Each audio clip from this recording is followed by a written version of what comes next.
Muito bom dia a todos. Sem mais demoras, um agradecimento ao Santíssimo Sr. Reitor, ao Sr. Professor Doutor também Manuel Porto, à Sra. Professora Marisa, por toda a organização. Muito obrigada pelo acolhimento desta iniciativa e de abertura a esta quantidade de resumos e de investigações que, de facto, o Congresso foi acolhendo e que são, no caso do eixo temático número 4, no qual nos inserimos, de facto, uma dimensão urgente relativamente à ponderação das novas ameaças ao Estado de Direito. E é essa proposta que trazemos hoje também. A nossa comunicação prende-se com o Estado de Direito e a inteligência artificial na encruzilhada entre escolhas humanas e escolhas de inteligência artificial. Verdadeiramente, enquanto ouvia o Sr. Professor, de facto, falamos da dimensão da escolha na sua ligação com a autonomia. Quando falamos de escolhas humanas e escolhas algorítmicas, porque quando falamos de escolhas em inteligência artificial, falamos verdadeiramente de uma escolha que é resultado de um algoritmo. Também por isso este estudo, permitam acrescentar, tem esta dimensão multidisciplinar e internacional. As nossas colegas do Brasil, da Universidade Federal Fluminense, a professora Fernanda Duarte, também juíza federal, e a professora Ana Paula Filipe têm trabalhado nestas matérias no âmbito da Universidade Federal Fluminense, e também esta dimensão multidisciplinar da parte da engenharia informática traz um contributo que é fundamental, e daí também a metodologia deste estudo ser uma metodologia comparativa, em particular os elementos metajurídicos que aqui sublinhamos. Mas, como vos dizia, falávamos das escolhas humanas e escolhas algorítmicas. Por um lado, na distinção entre o que é uma escolha humana e o que é uma escolha algorítmica, e, por outro lado, também um terceiro eixo que designamos das interdependências que necessariamente vamos observando entre escolhas humanas e escolhas algorítmicas, em particular no âmbito da atividade judiciária, que foi algo que fomos salientando. A escolha humana, verdadeiramente, foi analisada também do ponto de vista da sua autonomia, por isso fomos analisando a relação da escolha humana, não se reduzindo a um mero cálculo lógico ou racional, mas integrando também valores e experiências sensoriais.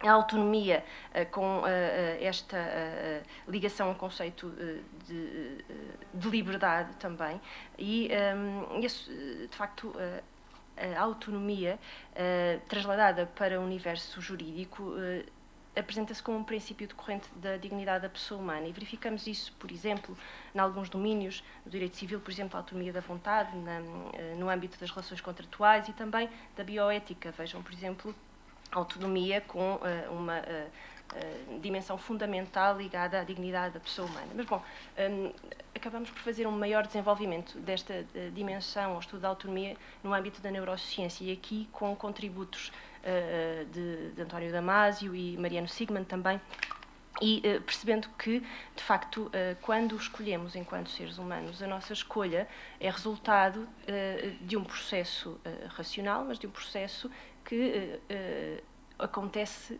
em algum local, no nosso ser biológico, no nosso corpo físico, na nossa mente.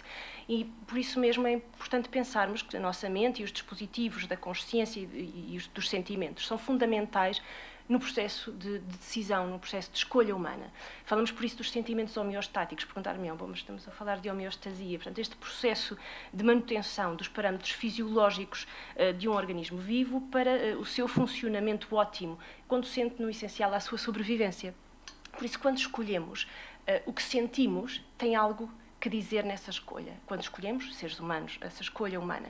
Por isso, Damasio diz-nos, bom, vivemos a vida a sentir, a raciocinar, ou as duas coisas ao mesmo tempo, dependendo das circunstâncias e daquilo que as circunstâncias nos vão exigindo. Temos, por isso, de facto, de contemplar o ser humano nesta qualidade de ser natural, e que tem a capacidade de decidir livremente, sendo que essa decisão livre resulta de uma decisão determinada pela lei da natureza, mas não só, mas pela lei da natureza que atua no nosso cérebro.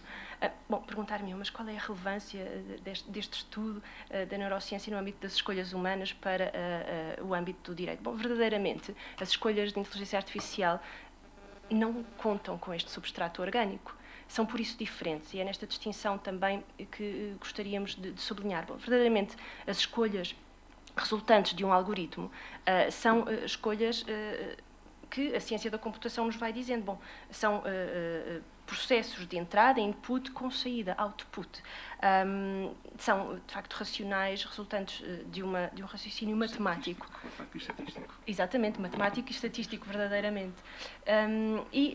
Quando pensamos, por exemplo, há pouco o Sr. Professor falava do metaverso, mas, por exemplo, quando pensamos na utilização do metaverso, por exemplo, em sede de audiência de instrução e julgamento, e essa possibilidade já vai sendo avançada, por exemplo, na Colômbia, pela juíza Quiñones Triana, de facto temos de pensar qual é o impacto, por exemplo, da produção de prova utilizando estes sistemas de metaverso ou, eventualmente, a realidade virtual, no princípio da livre apreciação de prova, princípio da imediação.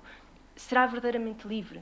Porque o juiz, sendo um ser humano, sente, tem sentimentos homeostáticos. Portanto, até que ponto é que estes sistemas podem influenciar e explorar a vulnerabilidade natural do ser humano? Porque os sistemas de inteligência artificial, o que fizeram foi, aliás, o que fizemos aos sistemas de inteligência artificial foi suprimir a vulnerabilidade que nos é característica, que é característica do ser humano. De facto, o tipo de escolha é verdadeiramente diferente. Posto isto, e falando também da ciência da computação, passo a palavra ao outro orador, que nos vai falar um pouco sobre também machine learning, deep learning, e como existe esta cópia dos sistemas neuronais dos nossos cérebros, e a inteligência artificial geral, que de resto, peço desculpa, já vai sendo uma realidade por alguns autores para 2029. É verdade, isto está a evoluir bastante rápido, desde cerca de há 10 anos para cá que a inteligência artificial surgiu quase como imagem de marketing, mas não é nada novo. Desde 1948, quando surgiu o primeiro livro sobre cibernética, que estas questões foram colocadas, foram desenvolvidos vários algoritmos desde os anos 60, mas só agora com esta nova capacidade computacional que permitiu que os algoritmos evoluíssem e fossem muito rapidamente processados, é que chegamos a um ponto em que conseguimos avaliar e tratar estatisticamente e matematicamente grandes volumes de dados e extrair desses grandes volumes de dados aquilo que o ser humano por si só não consegue fazer. E aí é a vantagem da inteligência artificial, é trazer para nós uma complementariedade de análise que nós não conseguimos fazer.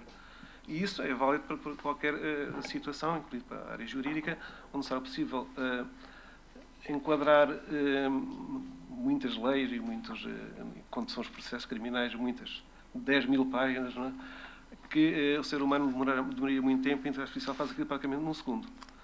Prevê-se também que a capacidade computacional evolua muito por volta dos anos 2030 com a computação quântica, que terá ainda muito mais capacidade e permitirá que os algoritmos funcionem muito mais rápido ainda, com muito mais dados. E aí surgem questões de obscuridade, que se chama caixa preta, que é nós podemos chegar a um ponto em que nós próprios, engenheiros informáticos que desenvolvemos estes sistemas, não conseguimos controlar o algoritmo. E a partir daí, quem é que tem a razão, quem é que tem a responsabilidade sobre o algoritmo? É o humano que o desenhou ou é a própria máquina? Sendo um objeto virtual, que não tem porcentagem jurídica, pelo menos. É uma questão vossa, mas já acho que ainda não se consegue penar ou criminalizar um algoritmo. Mas é esse o facto. Estas questões vão evoluir do ponto de vista tecnológico e as leis têm que acompanhar, certamente, estes novos ambientes, estes novos perigos, não é, que a sociedade enfrenta e os direitos humanos, não é, que nós devemos estar aqui a falar. Muito bem, para terminar, sei que já estamos com muito pouco tempo, mas para vos deixar estes desafios de explicabilidade e transparência verdadeiramente que os sistemas nos colocam, no âmbito da ciência jurídica, há que pensar como garantir que estas decisões, que são decisões autónomas de algoritmos, acompanham os valores e direitos fundamentais, como assegurar a transparência, como dizia, explicabilidade, responsabilidade, de decisões que são automatizadas, mas que vão necessariamente impactar vidas humanas. Vamos tendo já algumas iniciativas legislativas que, de facto, podem eventualmente criar, eu falo do regulamento de inteligência artificial, mas também de outras iniciativas, por exemplo, no Brasil, que, apesar de ainda estar em estado embrionário, vão contemplando, por exemplo, a proteção de neurodireitos, ou seja, a forma como pensamos. Não é? Porque, de facto, se pensarmos, já quebramos a barreira da consciência e ela já não existe. Portanto, existem também outras iniciativas, mas que com o potencial de criar aqui fronteiras digitais. O Sr. Professor falava há pouco. Existe, de facto, esse risco de, criando fronteiras digitais, devemos também procurar o tal equilíbrio entre evolução e regulação, para evitar um dumping regulatório em que as empresas possam migrar para ordenamentos jurídicos menos exigentes. Deixamos, de facto, esta esperança de que a inteligência artificial não deve ser assustadora, não é? De facto, é um desafio regulatório, é um desafio filosófico, mas que no essencial deve conduzir-nos à justiça social e à proteção dos direitos humanos. Muito obrigada a todos. Obrigado.